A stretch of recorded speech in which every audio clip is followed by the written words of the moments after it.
Біздің прокурорға кіру деген о дүниеге барғанда қыл көпірден өтуден жаман, кірудің өзі азан нәрсе.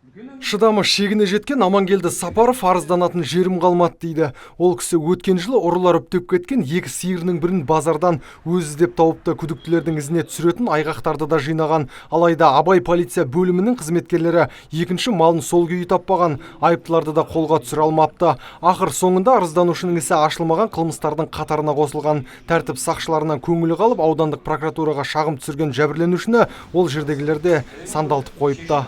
Қауіпсіздік кеңесі жіберсе, қауіпсіздік кеңесі анықтама бөлімінен направить етті, анықтама бөліміне тергеуге направить етеді. Мен сөйтіп сандалтып жүре беру деген енді мен тіпті ар-намысыма тиіп отыр. Мына қараңыздар, бұл не деген масқарашылық. Егер крупный жағдай болатын болса, ауданның прокуроры бір малды шешіп бере алмаса, ауданның прокуроры не істеп отыр, ауданның прокуроры?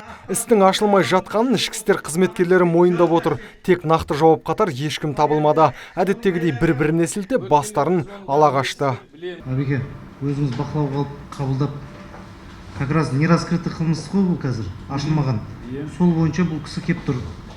Полиция полковнигі сол кісіге қабылдауында болып, осы криминалдық полиция өз бақылауына алып, ашуға іс-әрекеттер атқарады. Тәртіп сақшылары тарапынан нақты жауап болмағасын, Нұр Отан партиясы төрағасының орынбасары Бауыржан Қуанышбеков жағдайды өз қолына алды. Былай келсейді, жаңа болатын болса болады, болмайтын болса заң шеңберінде болмайды деп айту керек.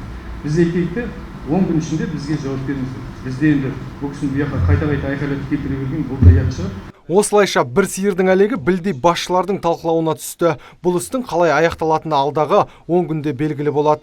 Нұрсұлтан Тұрысбеков, Дастан Абдиев, Абзал Тұрабеков, ТВК телеарнасының жаңалықтар қызметі.